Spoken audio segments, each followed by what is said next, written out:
All right, thank you. Following Brandy Carlisle, Lucky for You, I won't be singing. So oddly official up here. Good evening. I want to welcome you and thank you for being here tonight. Tonight we remember Jenny and reflect on the impact that she had on each one of our lives. For those of you who don't know me, my name is Katie Zisserman. I first met the Hansens when Sam was a first grade student in my classroom. Jenny and I hit it off from the first time that we met, but we always joked that we had to mutually stalk each other for a few years because we couldn't figure out how to shift from a parent-teacher relationship to a friendship. And thank goodness that we finally figured it out. She was one of my dearest friends, and I would not be the person that I am today without her influence. Jenny saw beauty and an opportunity to create everywhere she went. She could paint, knit, do woodworking, weave, crochet, build a shed, create ceramics, frankly, anything she tried. She made it all look easy. She would also encourage others to try new things and encourage their efforts, even when they were a little janky like mine. On a trip to the beach or forest, she would collect natural items and effortlessly turn them into art. She might find a piece of driftwood and carve it into a piece of jewelry, or weave a scene with the copious stash of yarn she undoubtedly brought with her. In my opinion, knitting is where her skills truly shined. She would get an idea, sketch it out, or not, and figure out the perfect yarn and just start knitting. Nate has brought a selection of her art pieces tonight that are displayed around the room, or actually in the back corner there. And there's also little pictures in your program with short descriptions. I hope that you take a chance to appreciate her artistic talents before you leave tonight. Jenny believed in love. She loved her family, her friends, her students, and sometimes a stranger that just needed to be loved in that moment. But most of all, she loved Nate, Sam, Eli, and Tom. She put the needs of others before her own, sometimes to a fault. She made everyone feel like they were important, cared for, and that there was nowhere that she would rather be than spending time with you. And she gave amazing hugs, which I already miss desperately. As we all wrestle with our grief and the injustice of a brilliant life cut short by cancer, let's come together tonight and do what Jenny would do and shower each other with love and support. I imagine there'll be a few tears shed, as evidence, tonight. So there's a basket of Kleenex packets scattered around the room. Additionally, there's also probably an educator within arm's reach of you, and I can almost guarantee that they have a lot of crumpled tissues in their pockets. I want to thank Christine and the North Beach community for opening up this lovely space for our celebration. This community meant so much to Jenny. It's the perfect place to remember her. Jenny loved coming to work and hated it when her illness kept her away. Tuesday, I was in our school library, and I found this book. It's called Extra Yarn.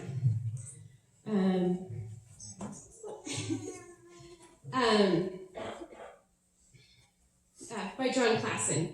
It's about a little girl who loves to knit, and she has a magical yarn box that never runs out of yarn.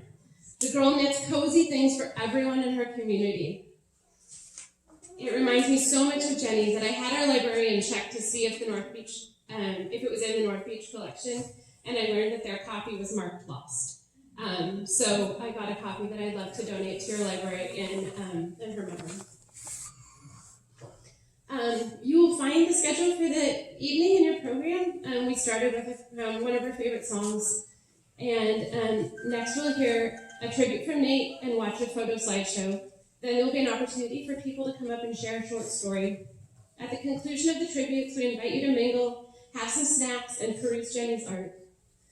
Thank you again for joining us, and please be sure to sign the guest book and take a rock or a ceramic necklace from Jenny's collection on your way out. I hope that this evening of togetherness will provide some comfort for all of us.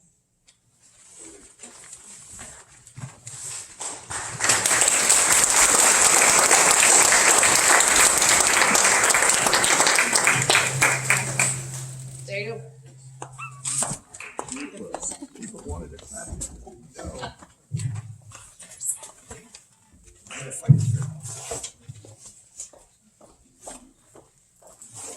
Tonight is brought to you by touchy. So we blew a fuse by connecting my laptop and the AV system, but very resourceful in true Seattle Public Schools fashion. It's now plugged into the closet. So I'm Nate. My coping mechanism is humor. Jenny's was kindness and love, and she has a lot more friends than me. So. As evidence,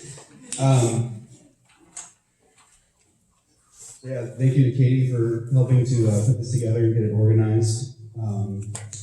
As she said, Katie was my son Sam's first grade teacher 18 years ago.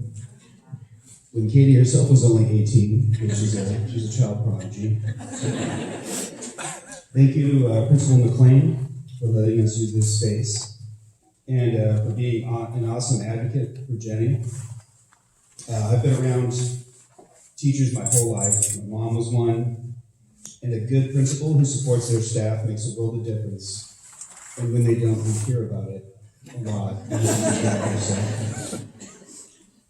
I also have an endless amount of gratitude to all the friends and family who brought us meals, who donated, and otherwise supported us.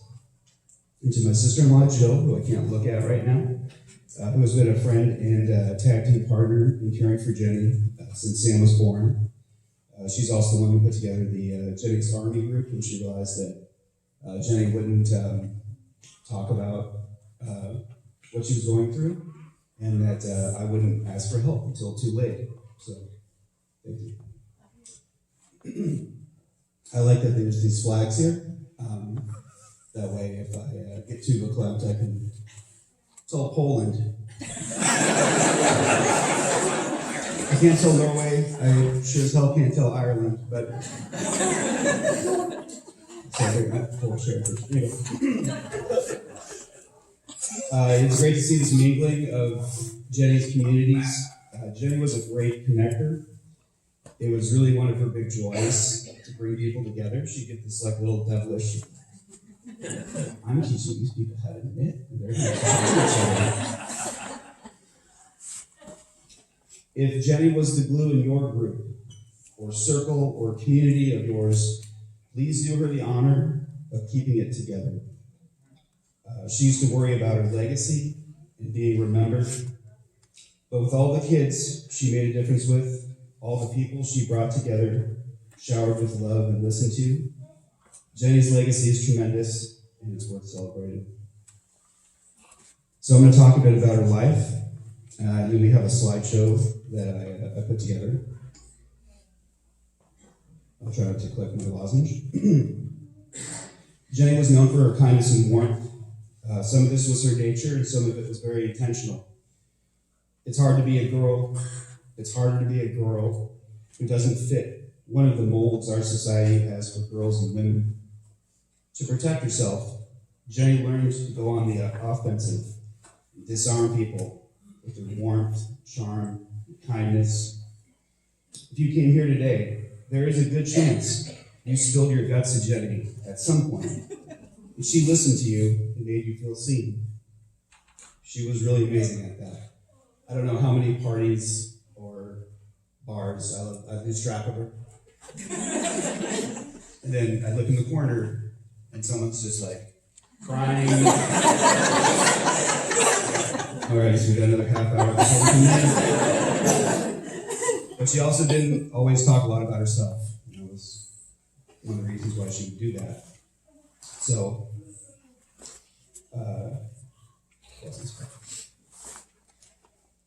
anyway, here's a quick sketch of her life. A third-generation Seattleite, Jenny was born at Northwest Hospital and lived her entire life inside of this city. She spent her childhood in the woods too, living across the street from Discovery Park on one side and with a wooden.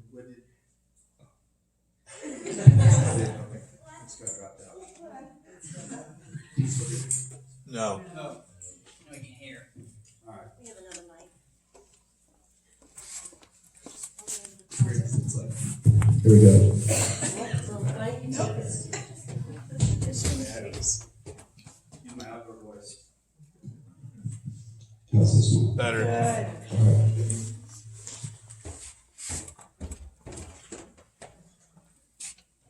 Her twin sisters, Joy and Jill, arrived just before her third birthday in 1977.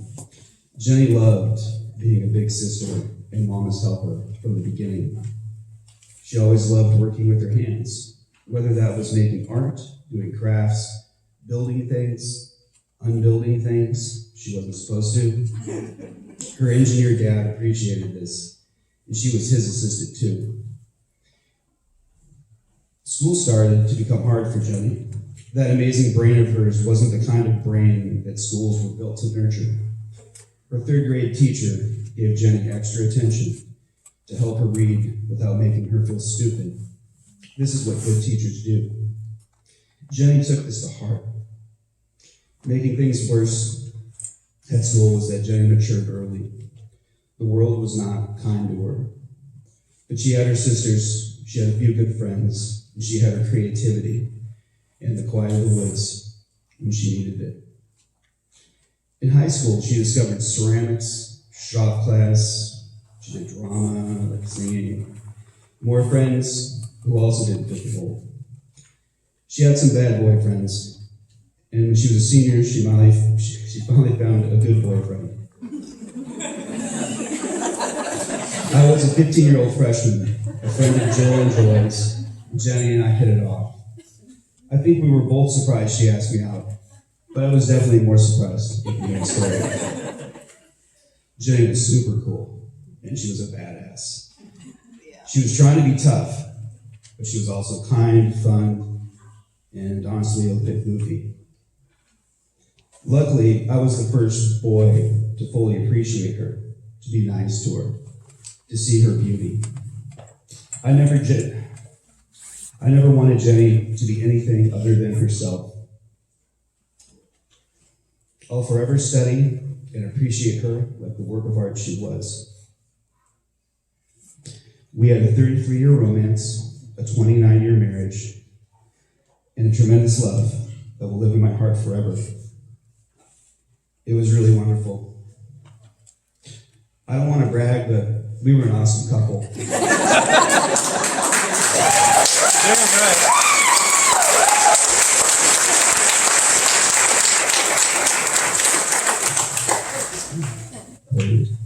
We were different, but we complemented each other very well. We kept the fire burning, and we drew warmth from it, even through the darkest of times. After school, Jenny began working as a nanny and in the preschool with her mother, that her mother ran. As difficult as school was, she knew working with children was her calling, and she needed to continue her education, her own education. This is a passage from her journal about being in class at North Seattle College. And yes, I read all of her journals. Afterwards, not before. Tonight, when I was in class, I made friends with a little girl. All I did was smile. She came over. You know how Jesus said, "Come all little children unto me"? That's how I feel sometimes. That's why I want to be a teacher to the small, because somehow, out of a room of 30 women, she picked me. She knew what all of you knew the first time you saw her with a kid. In fact, show of hands. How many of you saw Jenny with your kid and thought, does my kid like Jenny more than me? Same here. She was an awesome mother, loving, fun, and tough all at the same time. She had this gift, no doubt, but that wasn't enough. She wanted the skills to be a great teacher, an impactful teacher. Back to her journal. I don't know why I did this to myself. After writing a little more about some of the kids who were in bad situations that she saw in school, at home, Jenny writes, "That's why I want to be a teacher, so my children, the children in my classroom will feel safe, so I can wrap them in a blanket of love and put them in peace." And that's what she did. She taught, She taught at and then took over the preschool in Magnolia. It had a great family environment, and our three sons, Sam, Eli, and Tom, after they were born, they all came to school with her from infancy. It's pretty amazing that she got to have them every day until they all left for kindergarten. Jenny matured beautifully. The more accomplished and skilled she became, the more her confidence grew. She loved setting future goals about all kinds of things. Some were very concrete. Some were a little more abstract. When she was 33, she started to tell people that 40 would be her year of self-discovery, which made me a little nervous. I would tease her about it. But Jenny really internalized everything, and she needed a long time to process and plan things, and a lot of space. So I was like, 40 it is. Shortly after her 39th birthday, preschool ended abruptly and very painfully for her. She had to scramble, she had to hustle a bit, but ultimately it led her to the job that she was really meant to do. But fall, she was a special ed IA at Thornton Creek, where our kids had gone to school and where she had friends. To start over, to be out of her mother's shadow, to be a legit educator was amazing for Jenny. On her 40th birthday, I had to tease her again. Well, I don't know, but it sure seems like 39 was a year of self-discovery to me. She laughed. 2 weeks after her 40th birthday, one of her ovaries exploded while she was at school. Soon after that, we discovered it wasn't just a big cyst. I'm not going to talk about cancer a lot because she didn't let it define her. She didn't hide it, although she might have if she could. But it was certainly not going to be her identity. The other day I was talking to Ben, Mr. Fitch, and he had said one of her lines, which was, "I don't want to be the worst part of anybody's day," which I don't think she ever could have been better. The truth is that she worked harder than ever and grew more over the next 10 years. She did impactful work at Thornton Creek and here at North Beach. She guided our boys through childhood and then through adolescence. She also grew as an artist and as a friend, and she worked on herself to become a better person, to even love herself, up until the very end. We knew time was tight the last 3 years. I just wanted to whisk her away and go exploring in her van. But I didn't. Keep her all to myself because I knew that Jenny drew a lot of her strength from having purpose and feeling useful and doing work. Good Protestant work ethic. From being a great mother, friend, and teacher, all these things fed her. All of this kept her fighting and gave her the strength to endure. And she had to endure a lot.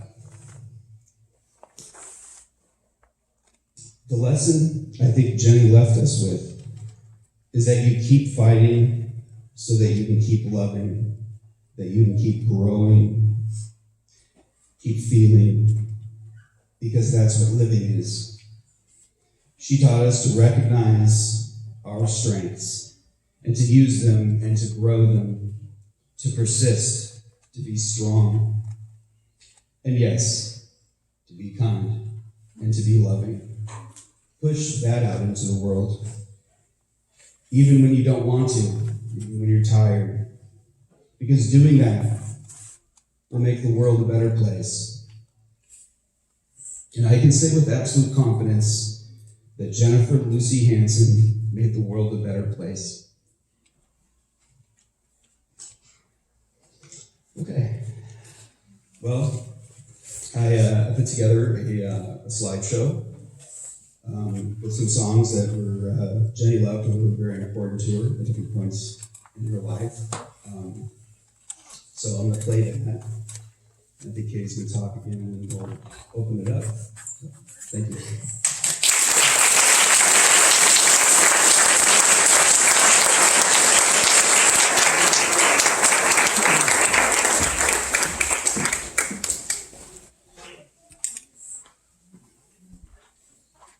I should have said hold your applause until I get the video to play.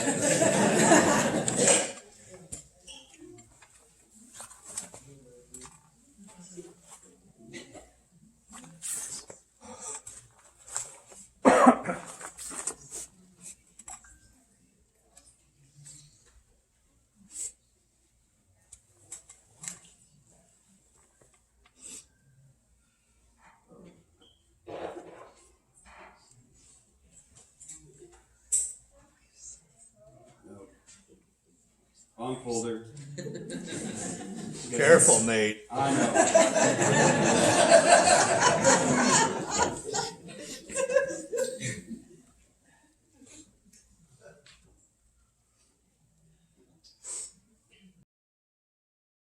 I'll walk in the rain by your side. I'll cling to the warmth of your tiny hand. I'll do anything to help you understand. I'll love you more than anybody can. And the wind will whisper your name to me. Little birds will sing along in time. The leaves will bow down when you walk by, and morning bells will chime. I'll be there when you're feeling down, to kiss away the tears if you cry. I'll share with you all the happiness I found, a reflection of the love in your eyes. And I'll sing you the songs of a rainbow, whisper of the joy that is mine. The leaves will bow down when you walk by, and morning. Hi, everybody in TV land. How you doing there? Hi, Daddy.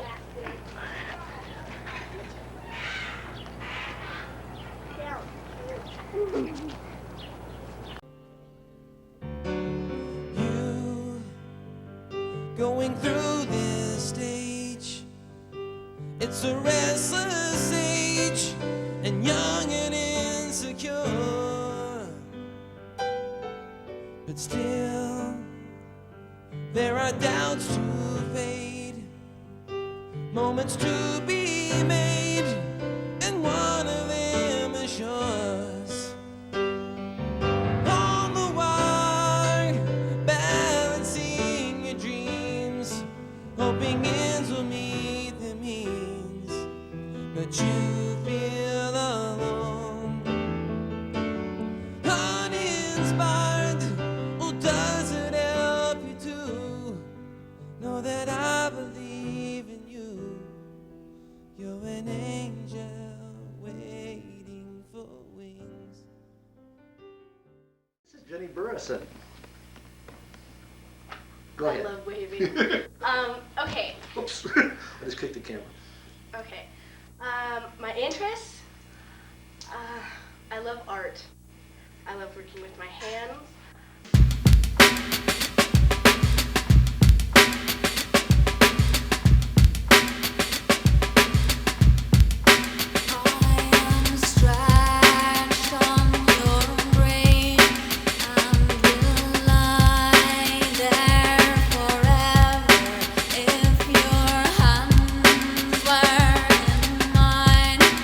I'd be sure we'd not sever.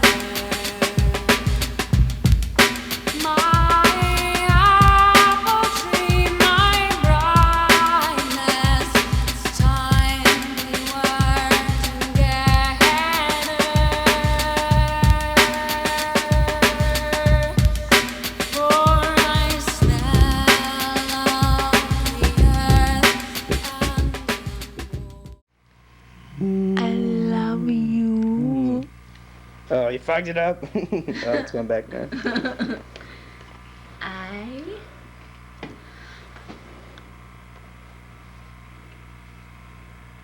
Oh, that's sweet.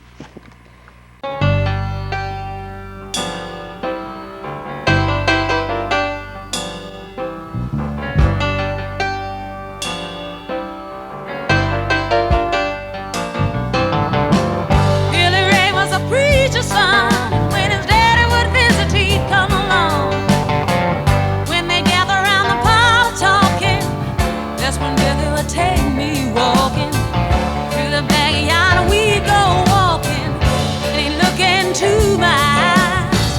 Lord knows to my surprise, the only one who could ever reach me was the son of a preacher man.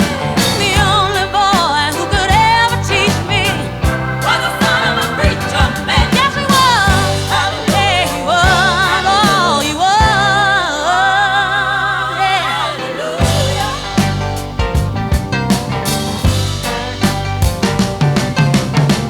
Being good isn't always easy, no matter how hard you try. When it starts sweet talking to me, you kiss and tell me everything is alright. Baby, baby, everything is alright.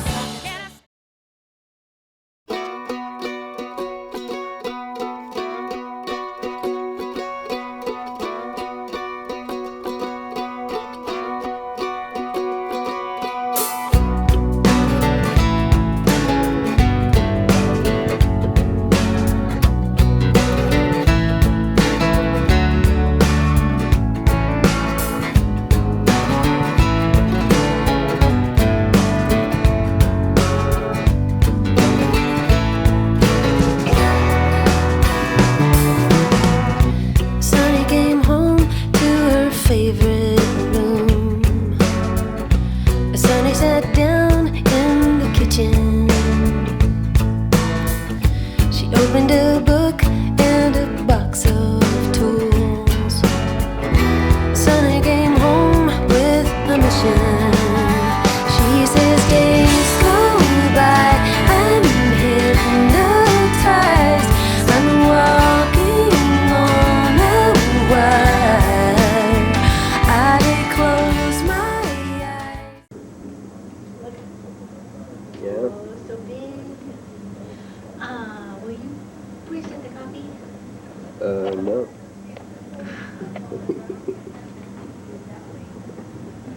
I have a little tantrum. I'll go buy some decaf. Precept that. Oh, you can't buy me decaf. Why's that?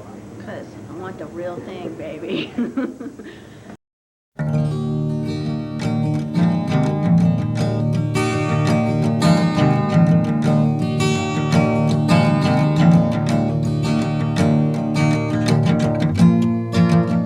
I saw it written and I saw it say, Bingo Moon is on his way. None of you stand so tall.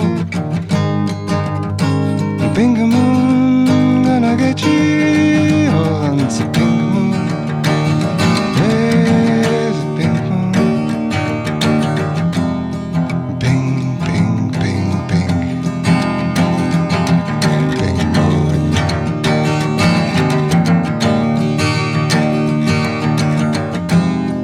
Bing, bing, bing, bing.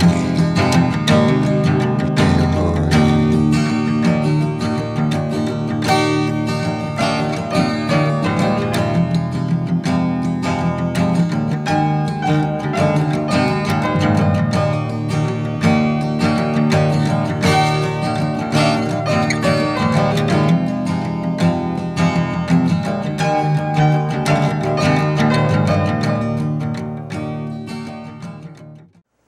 Hey, look, we're actually using the video camera.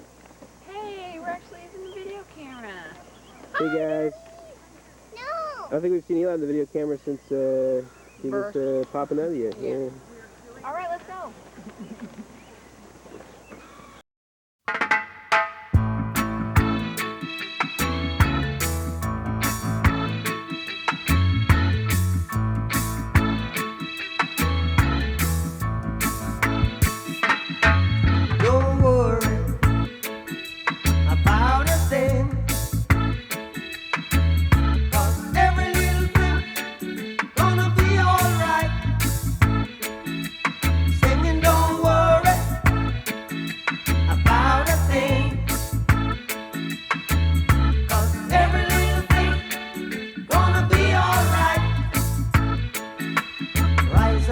morning, smile with the rising sun.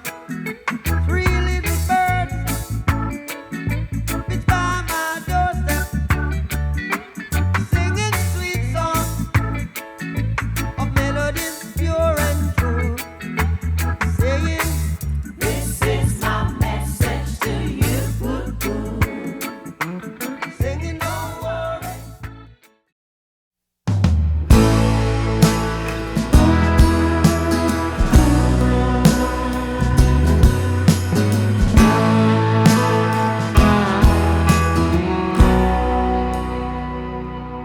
You can hold my hand when you need to let go. I can be a mountain when you're feeling valley low. I can be a street light showing you the way home. 'Cause you can hold my hand when you need to let go. I want a house with a crowded table and a place by the fire for everyone. Let us take on the world while we're young and able, and bring this back together when the day is done. If we wanna guard it, we're gonna have to sow the seeds, plant a little happiness, let the roots run deep. If it's love that we give, then it's love that we reap. If we wanna guard it, we're gonna have to sow the seed. Yeah, I want a house with a crowded table and a place by the fire for everyone. Let us take on the world while we're young and able, and bring us back together when the day is done. The door is always open, your picture's on my wall. Everyone's a little broken, and everyone belongs. Everyone belongs. I want a house with a crowded table and a place by the fire for everyone. Let us take on the world while we're young and able, and bring us back together when the day is done. And bring us back together when the day is done.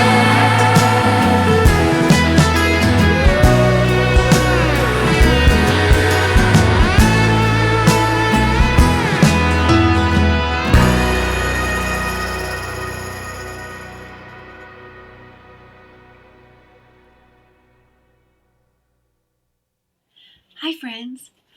For Closing Circle, at the end, we usually do open and shut them.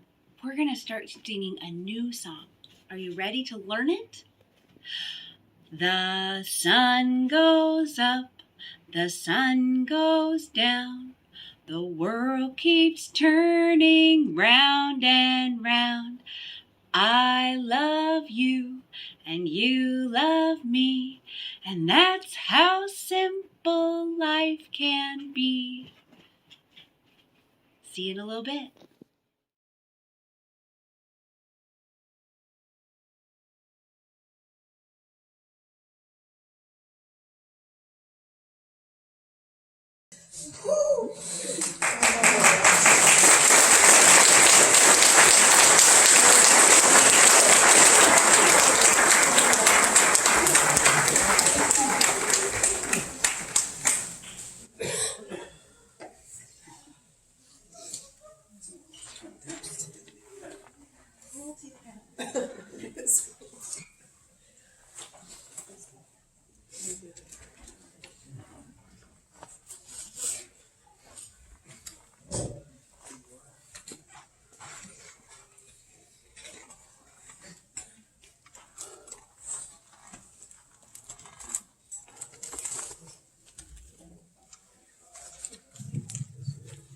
Okay, so who wants to talk after that?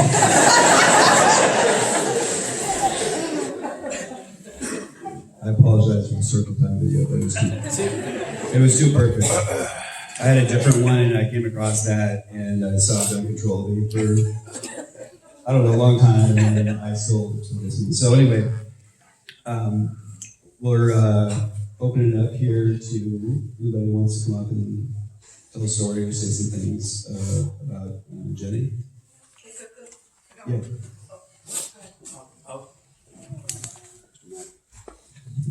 I'm just going to make everything just a little easier by saying that the first time I met Jenny was when I first started dating her coworker, Kelly.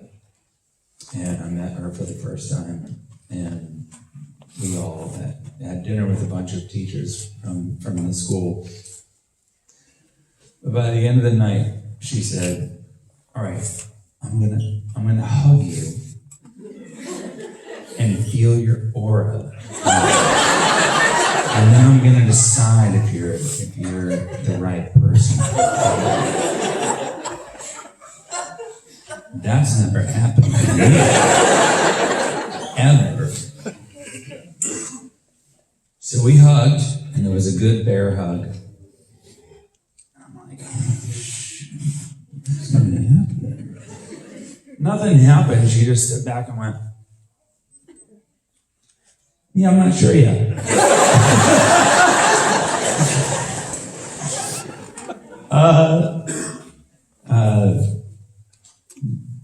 She and Nate became close friends of ours. They were, Kelly and Jenny and Nate were all very good friends. But point being, we grew to be really great friends together as couples, and my love for Jenny and Nate, and my love for Nate will continue forever. And I just want to say that I knew Jenny for not a long time, but in that wee amount of time, she scared the ass out of me.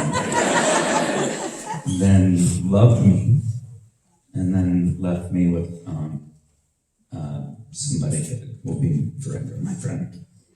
So, much love to you, much love to all of you, and thank you.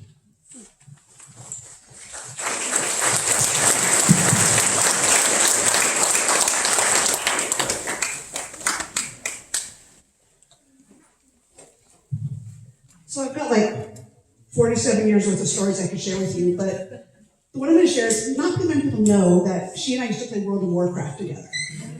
One of the most toxic environments you will ever meet. The people in trade chat are the worst. And this one day, this guy was just being a particularly bad person, just swear words left and right, calling people horrible names, and she just goes, in the trade chat, "I love you." And he stopped, and she goes, "Has anyone ever told you that before?" And he goes, "No."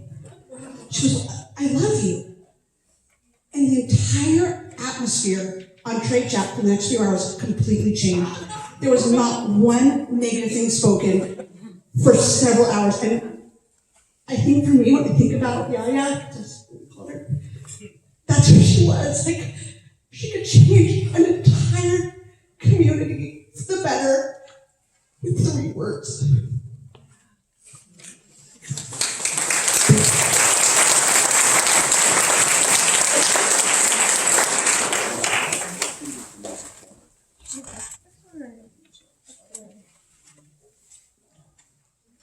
You might have to go on the stage too. We'll see. Oh, wow. I'm Nate's mom. And we were living on Queen Anne in one of those great big old houses. And we moved there when he was in middle school. And then he went to high school. And of course, it was that crazy busing thing then. So they were being bused all the way across town to go to high school. And he was doing a project in his freshman year for social studies with a pair of twins that were in his room.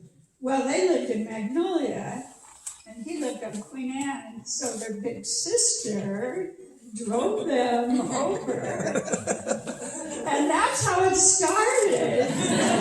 She was looking at him through the mirror, and pretty soon they were a couple. Well, his dad and I were like, oh, she's an older woman. No, this is our baby. No, this is our 15-year-old kid. No way. And then Halloween came around, and she came to the door, and she was dressed as Charlie Chaplin. And she tipped her hat. She never said a word. She pantomimed. Oh my God, she got my heart at that moment. And what she didn't know is that when Nate was 5 and we were living in Kent for a talent show, he was Charlie Chaplin, you know. He would walk around like that. They were made for each other. So, and then he was getting ready to graduate, and he said they wanted to get married. And I said, Nate, no, you want to be a filmmaker. And I was in between marriages, and long story. But the guy I was dating,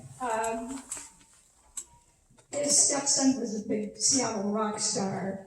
And so we got to go to all Jenny, Nate, and I got to go to all the big Lollapaloozas and all the concerts and everything, hang out. And so Jim Elmer, he said he would take Nate to 3 different big film schools on the East Coast. So they went on a little jaunt. And I said, well, what did you choose? New York University, Bard College? He said, Mom, you just want me to go to all these fancy schools and sleep around with a bunch of girls I don't know. When I know that Jenny's my one true love, what do you say? They were married the next year when he was 19. And they had 33 years together. And when she got cancer at 40, I had already lost my parents, brothers, everyone in my family has died of cancer. And I said to my husband, Dave, I said, we got to use some retirement money and we got to make some memories. So twice we went to Ireland. We went to the ocean, rented a big house every spring break for 9 years. We made some wonderful memories. And we were, the 2015 3 weeks in Ireland, there were all of us in one, you know, those SUVs in Europe, they're not made for American bodies. Well, maybe not. They're not for most people's bodies. And so we were all crammed in there. We had the best time of our lives going all over. And Jenny wanted to know where her Scottish ancestors were from. And I was just retired and deep into genealogy. And so I looked up where the Rosses came from and found Carrickfergus and the Lairn area where they came in. So on a rainy day, we were there. I went to Scotland when I was in college. Jim Hansen and I did. And I bought this skirt. I could still wear it. That's pretty cool. I was back in the 70s. And so she was really thankful for that. And then, of course, those people lived in Donegal, some went to Donegal, and some stayed in County Down. And my people were from Carlow, Wexford area, and Galway. So we just kept on going around the island and fell in love with Ireland. So there's a little bit of Jenny that I'm going to sneak into a little capsule and take her home.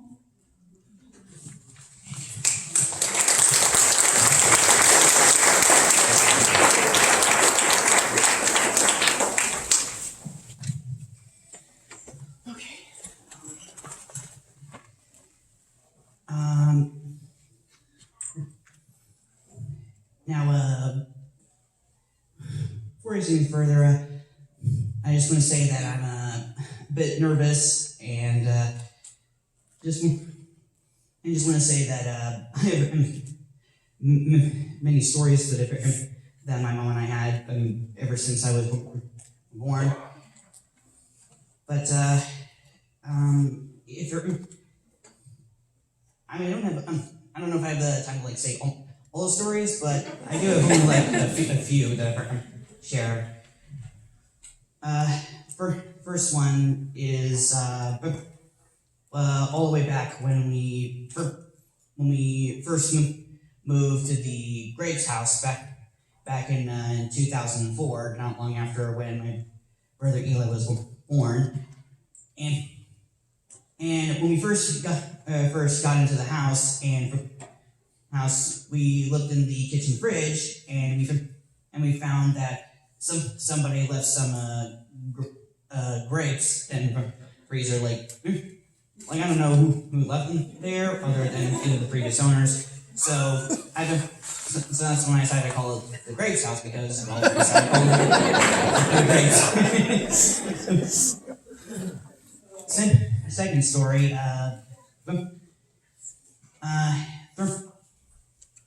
Throughout my life during my teen years, growing up in the 2010s, mom was always there to help throughout my troubles, whether it be going through the in middle school, or even my early days in high school, and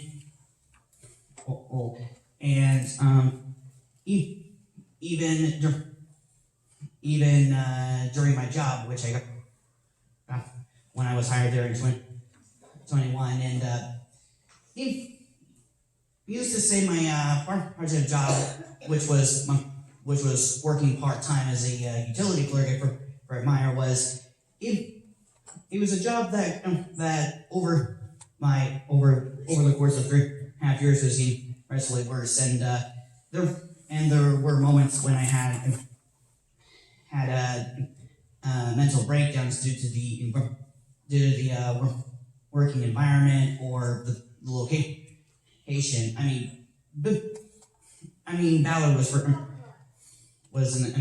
Ballard was an editor where I stayed with the homelessness and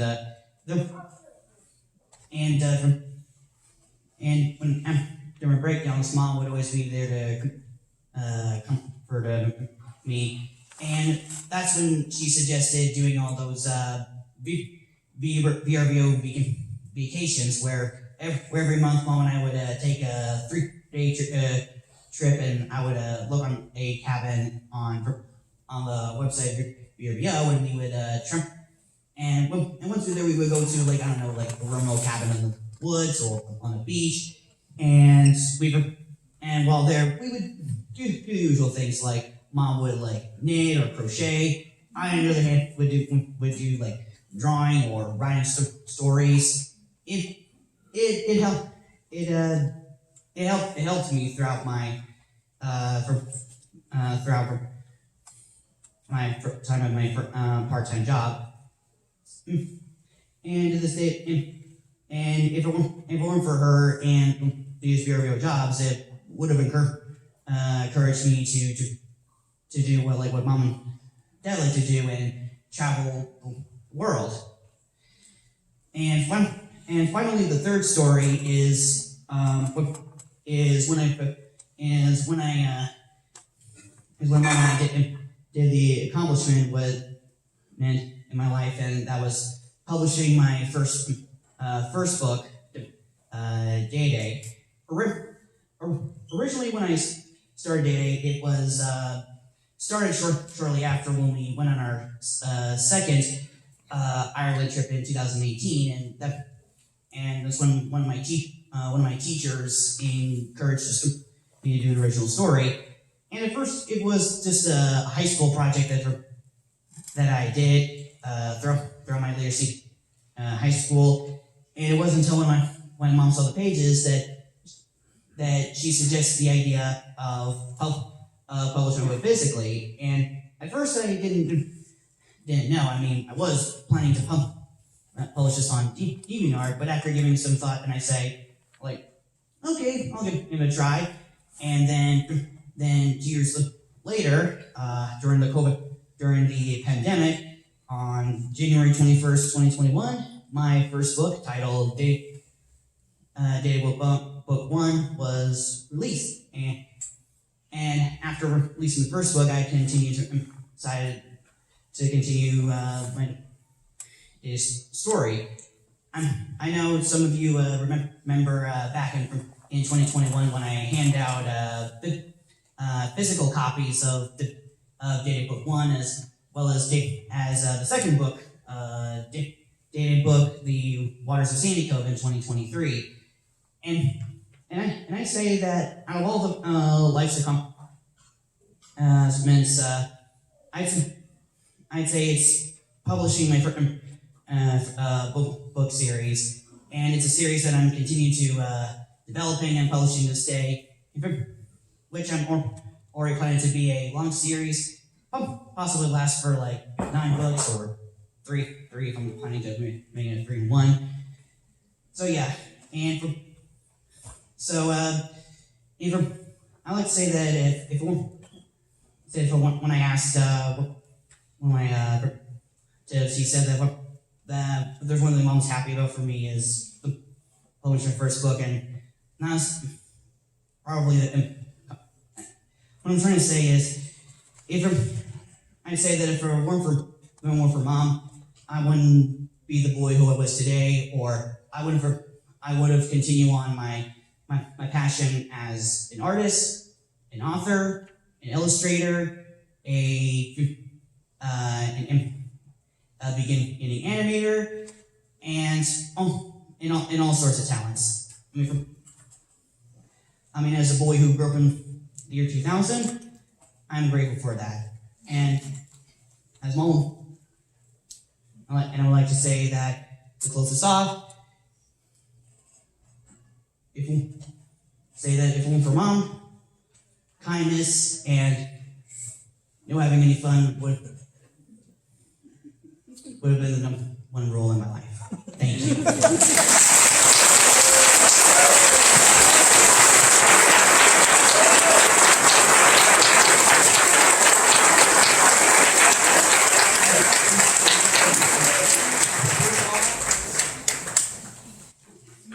I'll make this quick if I'll cry. I cried during Geico ads. I just wanted to say how much I appreciate Jenny. I'm Simon and Nate's friend from childhood, and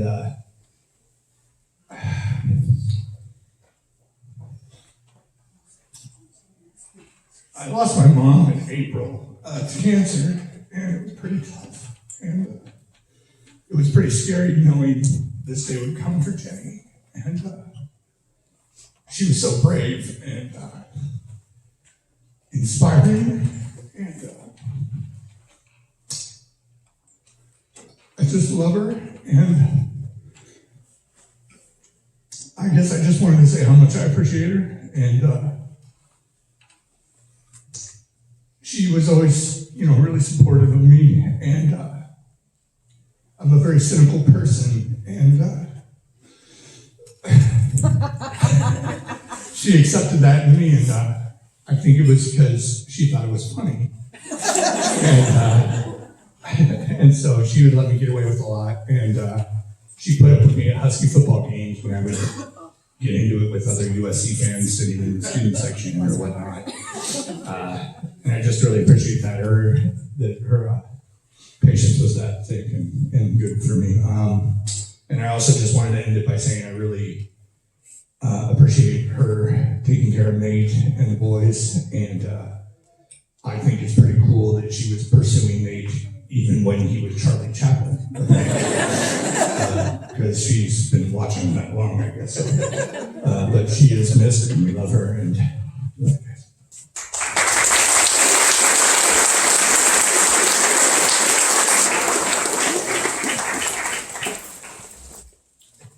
I'm Eamon's friend, or I'm Tom's friend from childhood. I'm Eamon. Ever since I was like 5, I knew Jenny, and I think she's been one of the most important women, not only people in my life, and taught me how to love and to be a genuine individual. I remember the first time me and Tom hung out at his house. Went to his house, we played Minecraft, and I'm like 90% sure Jenny said I love you the first time. And even before that, before me and Tom got really tight, I would just like go into her classroom with Tom and just say what's up. And then I just wanted to stay there. I just wanted to hang out with Jenny, and I don't know, she's an amazing human being and is going to be important to me the rest of my life. And I'm going to rehash one thing I said to Nate. I texted him the day after she passed, and I just wanted to let you guys know that Nate and Jenny were probably one of the most loving parents I've ever seen. I mean, my parents are all loving as well, but I'm just but Jenny and Nate, I mean, they were together for so long, and they loved each other, and I just, I could feel it in the room when I was in their house, and I think that's just why I love being there, and Jenny being one of 8, however many moms I have. Yeah, beautiful human, and I'm gonna miss her a lot.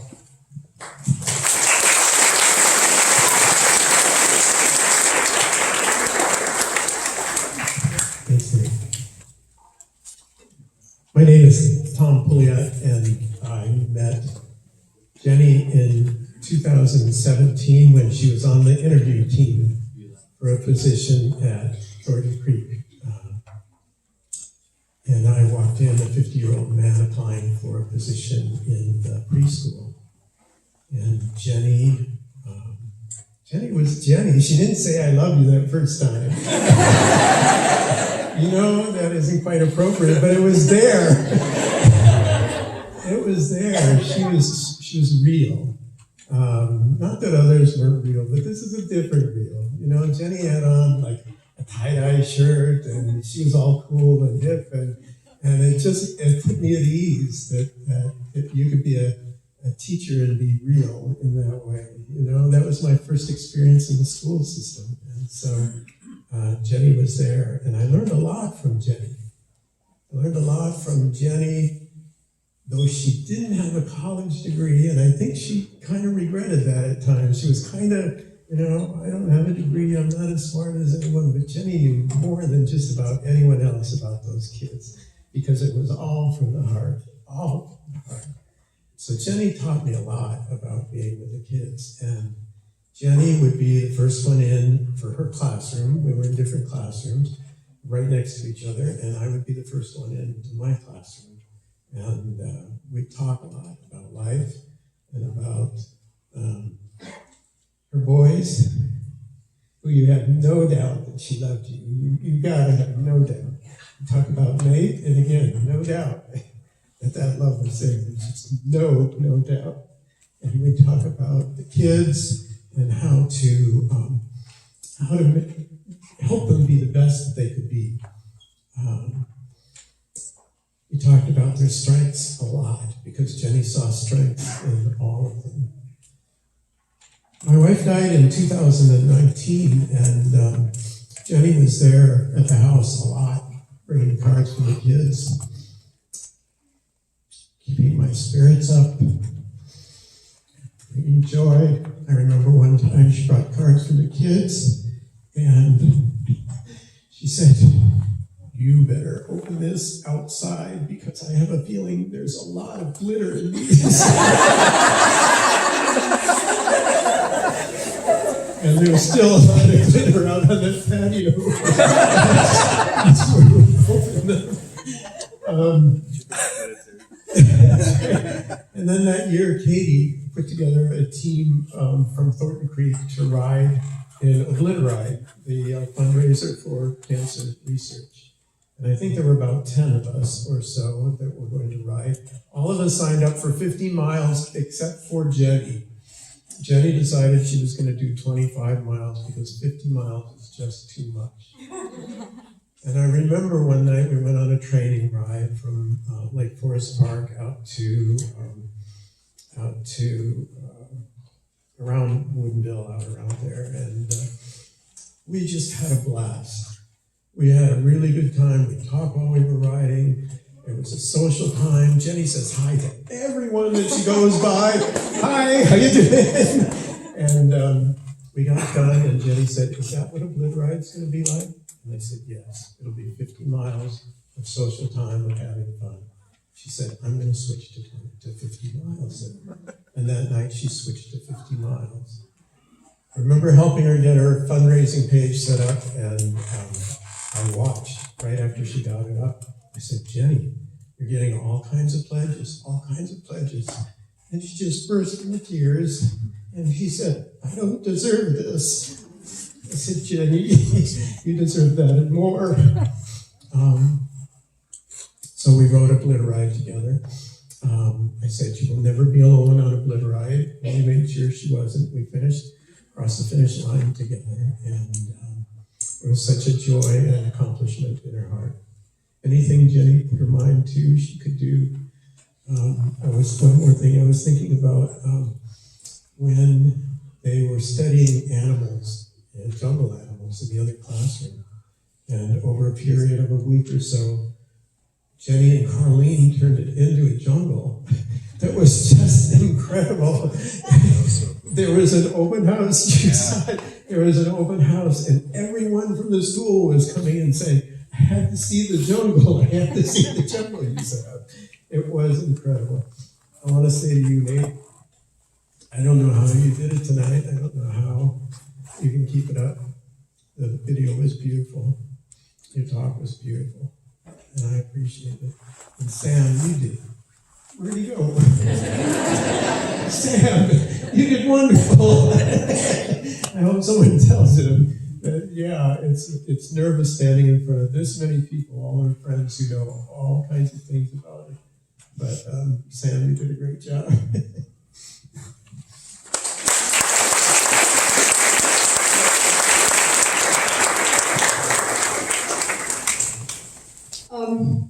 There's a lot of good memories that I had with Jenny. She made me feel like I could do really anything. Every day at school last year, I was playing Foursquare with the focus group of 3rd through 5, and she was like reffing us. And I remember she was really supportive of others, like. There's no words to describe what she did for me in my life and the other kids that she loved, and I'm really loving that. And I remember I was having a fight with one of my best friends, and she calmed me down in a really generous kind way. Then when we played Foursquare, there was this girl named Ruby Hoffitz. And she joined us playing Foursquare, and she struggled a bit, but Jenny kept supporting her. She got better. She got better. And then after she developed, she was quick, and she was really she was just like Jenny. And I think that's a good moment I should remember. And then there's this kid that came to school. His name is William, and he came to school for the first time in his life. And I remember he he walked in, and I was so excited to meet him. I offered him one of my fidgets that I keep in my desk, and he didn't really want it. So, yeah, when we were doing art for that day, and he was drawing Baby Yoda, and teacher Jenny like helped him a lot, and then yeah, that's a good memory. I should remember.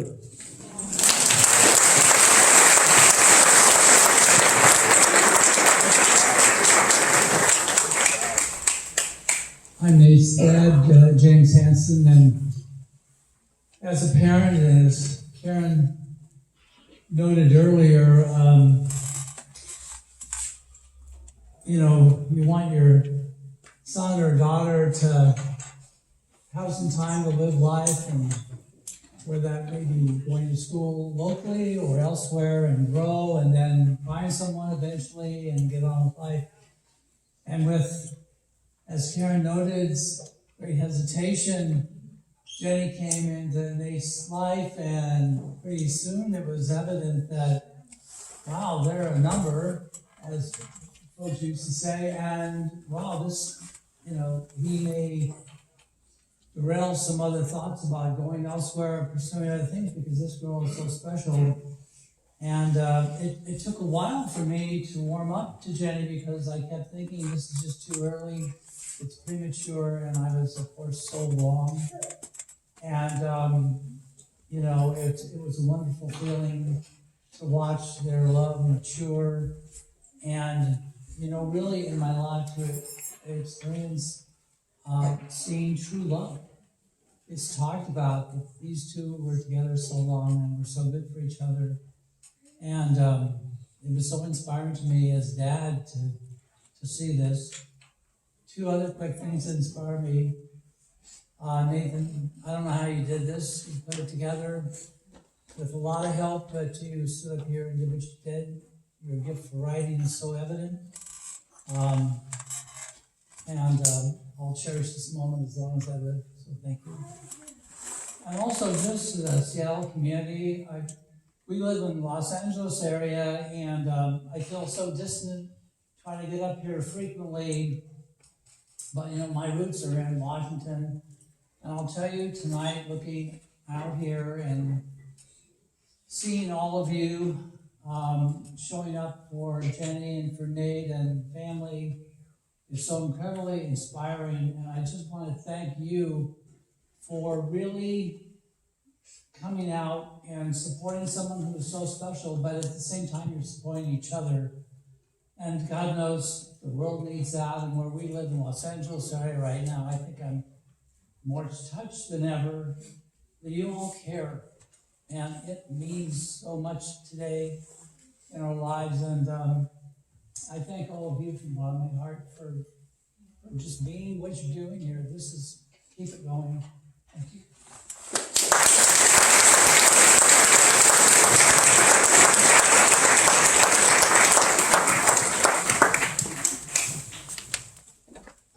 Hi, my name's Greta Faye. I was a student of Miss Jenny probably like 12 or 13 years ago.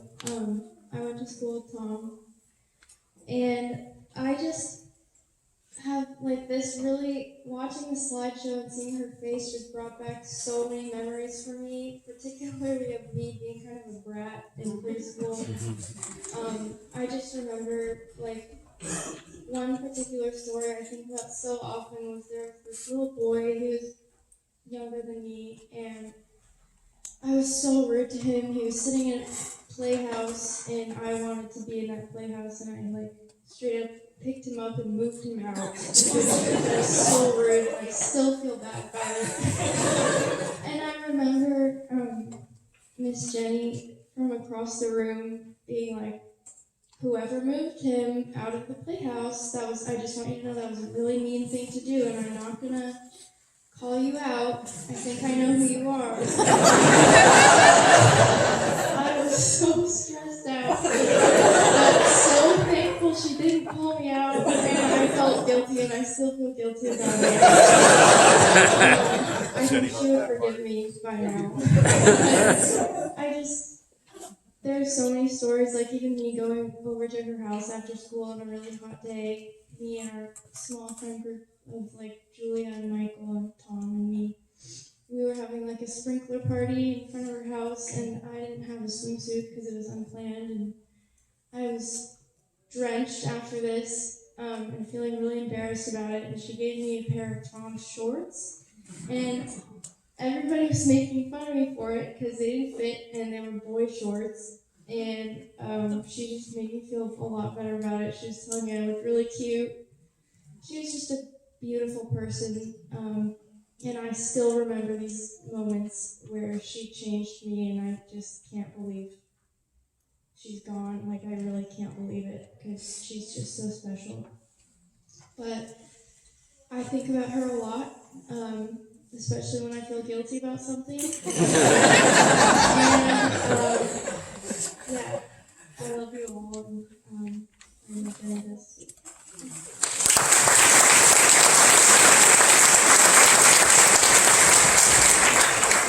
Hi, I'm Ryan.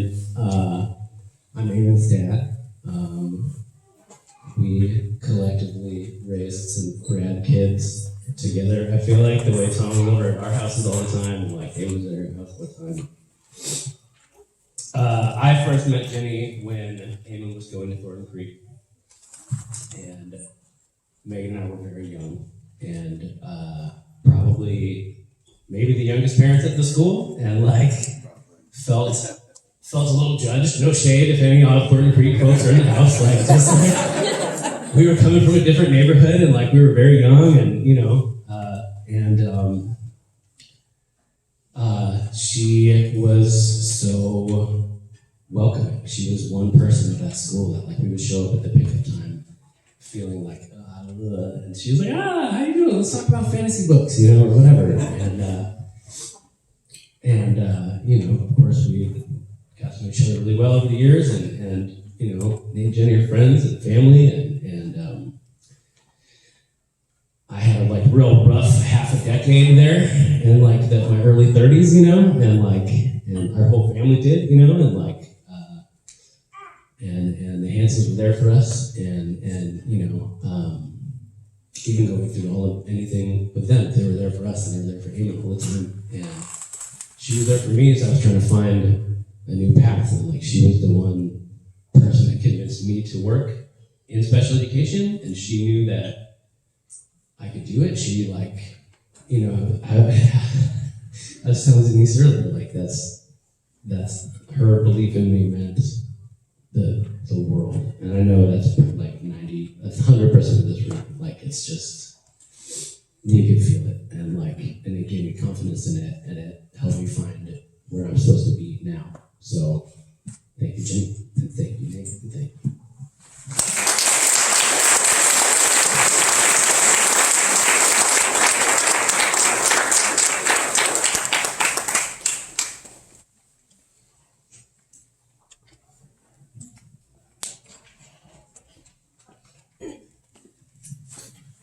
Hi, my name is Charlotte.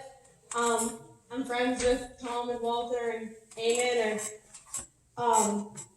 and I'd like to share a story. Jenny has always been in my phone since she gave me her phone number the first time I met her as Aunt Jenny, because I think that's really representative of who she is. I think she is a phenomenal mother. I think she is a phenomenal person. And I think her being my Aunt Jenny speaks volumes to who she is as a person. She was a mother for me when my own mother couldn't perform. She was a shoulder I could cry on, and she opened her arms, her house, and her life to me on multiple occasions. And I think a story that really shows who Jenny was really well was when she was making resin rings and other general knickknacks one day out on her porch. And, you know, I'm coming in from doing whatever with Tom and Walter, and I come in and I'm like, oh, those are cute, and I don't really think twice about it, and I go in and, you know, we go play, I don't know, Halo or something.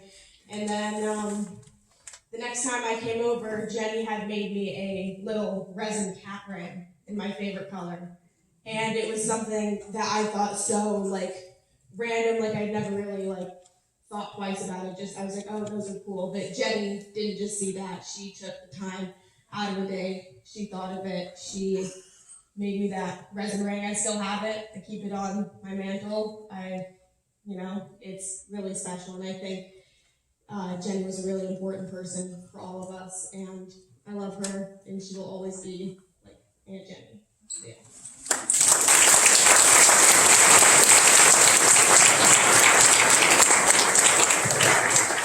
Okay, so Teacher Jenny has been a very supportive person ever since I started 5th grade. So I was actually one of her students that she worked with, and yeah, I'm gonna tell you a story where she went to Greenwich Island with us, which was I kind of got to know Teacher Jenny better, and I honestly really miss her because I was a part of Room 14. She was really helpful. She helped me a lot with friends because I had trouble making friends. And I'm really, she's the most supportive person of my life. She literally supports me all the time. Because when I'm feeling down, I think about her a lot.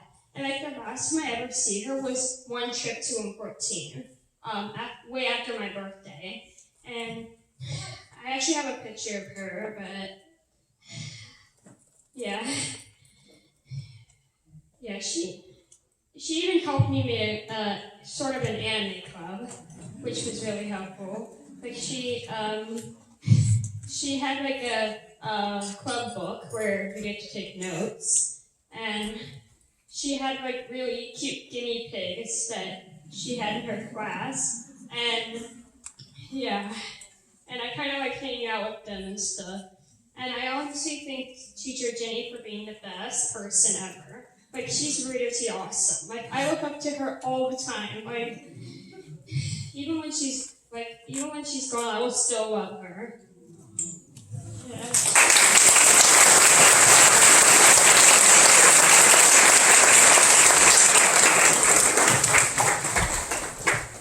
So for you that don't know me, I'm Tim, Joy's husband. And I was thinking back about who Jenny was as a person. The story that comes to mind for me, which I also know probably resonates with a lot of people here, is the feedback I've often heard about her. But first time I met Jenny, it was shortly after joining, I decided that I guess we were dating. We didn't really know us, we were just kind of one of our friends were like, so what are you guys doing? We're like, I guess we're dating, I guess we're together. It was on New Year's, so she already had plans to hang out with the rest of the sisters. And I just remember going over to Jenny's house the first time, and Jenny and Joel and Joy were all there, and just kind of crash course, and here's the family. And shortly got me drunk, shortly afterwards, and drilled me on all the, who are you? What's your intentions here? And I just remember being being big sister. At the same time, I instantly felt welcome in her household and welcome as part of her family. I'm a complete stranger at this point. I'm pretty sure this is the first time I met her. And from that point on, I always kind of felt that way anytime anything was going on. No matter how busy she was, there was always time for you and what you were dealing with.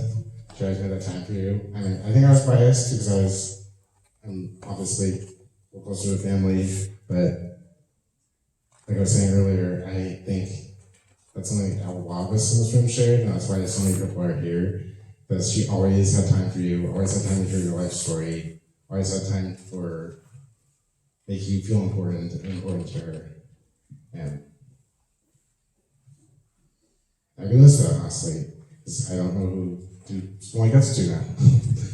But that speaks volumes to her, and yeah.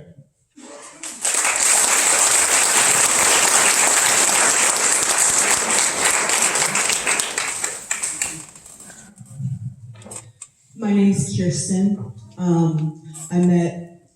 I cry at more than Geico at anything. Look at me, I'm crying.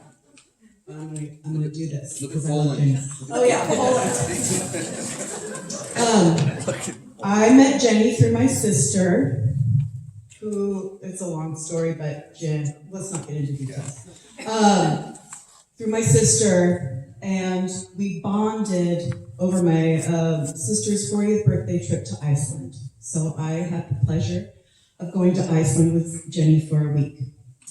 There were certain themes that came up on that trip that have carried us throughout our friendship, which are knitting, licorice, soaking in hot springs, and the Aurora Borealis. So, fast forward to the pandemic, something ignited on Marco Polo. If you don't know what Marco Polo is, it's a chat app. You talk to each other. It's kind of like a confessional on your phone. You can have a stream of consciousness, and you can share it back and forth with uninterrupted. And so you can spill your guts real easily on there. So that started in 2021. And I think I've talked to Jenny 7 days a week since January 25th, 2021, somewhere around there. So we know every corner of each other's lives. Some things that I sat over there and I was like, okay, I know a lot about you, Jenny. Are there any specific stories? And they're just not a specific story, but there are just themes. And I think we can all kind of, if you look at the table in the back, you can see that Jenny had shared a lot of themes and interests, and we could pick up on that. And I just kind of wanted to bring that into the room. And when I sat over there and I was like, okay, Jenny, what do you want me to share? And that's what came up. And so I was just going to share a couple of things that I see around me that remind me of Jenny. And maybe you can take a minute to just think about, okay, what are those visuals? What are the things in the environment? What are those tangible things that you can find her in every single day? For me, it's the licorice, it's the wool. Jenny loved nature, Jenny communed with nature. We would walk through the woods and Jenny would have to grab cedar. She would have to grab the moss. You couldn't go further until she got that one piece of moss. So just think about, what are those things? I see sprinkles on the table. But one that she passed away in November, and that was kind of late fall, and what my friends and I noticed were mushrooms on the ground. So when I see mushrooms on the ground, I say that's Jenny. When I see a rainbow in the sky, that's Jenny. And if you're on social media or online or anything, and you happen to notice the Aurora Borealis this year, it's one of the most intense years for the Aurora Borealis. To me, that's Jenny shining in the sky. So just wanted to conjure some of those images for you if you want to just take a look around, and you can find Jenny everywhere.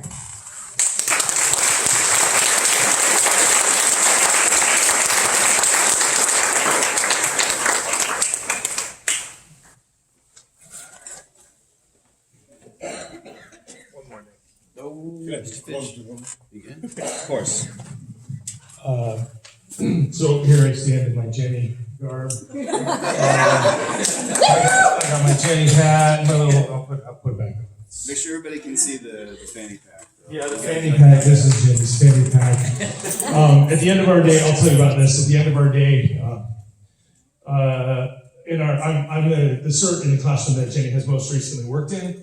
And at the end of our day, this is Jenny's idea, we take little pieces of paper, we write positives, we write things that the students have seen, and we write them down on these pieces of paper. And I think the original idea was to sort of paste them all up on the wall, but we agreed today that we would put them in here, and we have this picture of Jenny that I'm gonna make a little thing, we're gonna put it up in the room. She will always be in my classroom in room 14.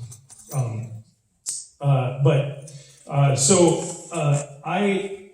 like to get here early. I was never here earlier than Jenny when she was coming in. And I came in one day and I had just watched Lord of the Rings with my son, and she was here knitting. So I looked up. Hi, Mr. Fitch. Hi, Jenny. And I was like, Jenny, you know that scene in Lord of the Rings where there's the brown wizard, and there's these spiders, and there's this hedgehog that gets sick, and he grabs the hedgehog, and he like sucks the evil out of it and brings this hedgehog back to life. You know that scene? You know the one I'm talking about? I was like, Jenny, that's you. Like, you suck the bad things out and bring us all back to life. And she's just, that's funny, Mr. Fitch. Like, she smiled, her Jenny smile. And it was just, I'm so glad that Tatum mentioned guinea pigs. And I can't believe that nobody else has mentioned guinea pigs, because like just in the couple of years that I worked with her, I knew about her and guinea pigs before I had met her. And I realized that after working with her for a little bit, that's kind of like her spirit animal. And she, I don't know, I like all of us, I could go on and on, but as a new educator and as a CERT in a room where she was an IA, there was a bit of an imbalance because I watched her teach everybody that came into her presence, and she teaches the little person, the little hurt person, the little hedgehog in everybody that comes into her presence, including me, a 50-something-year-old man. I learned so much from just being in her presence. I'm a better teacher, and I'm not exaggerating to say that my personal life is significantly improved because she came to work with me and Jess and filled out our team with love and heart and passion and enthusiasm and positivity. I don't know if any of the room 14 kids are still in here. It's kind of late for a bunch of them. Oh, okay, we got Marlo and Sylvia still over there. We were with her. Tatum here, Benjamin's here, good. We were with her, watching her. She went through this with us, in front of us, and she taught us about it. There was no mystery. She told us what was happening. We sat down as a team, and we said, okay, how do you want to do this? What do you want to do? She told us, this is what we're going to tell the kids. The kids are going to see this. The kids are going to learn. And she taught every step of the way. She taught us through it. She taught Jess and I. She taught the kids in the room who made this for her today. Spread that. Please go forth. These kids that loved her, the kids that are here that had her, go forth with that in your hearts. And positives. Thanks.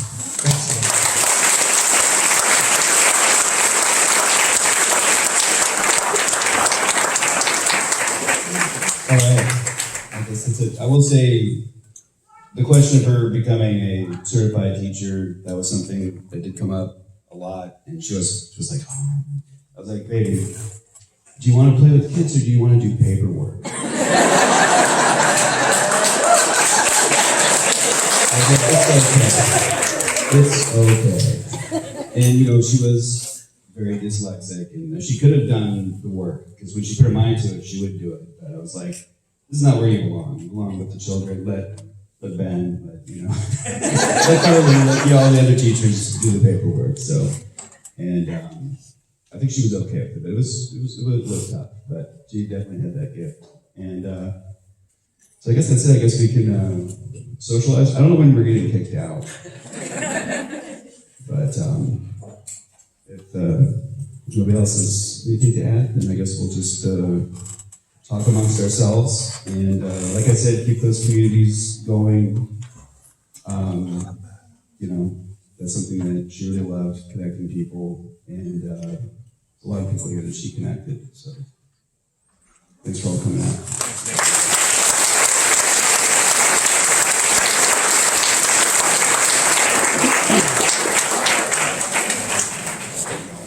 Wow. You better edit that, me crying.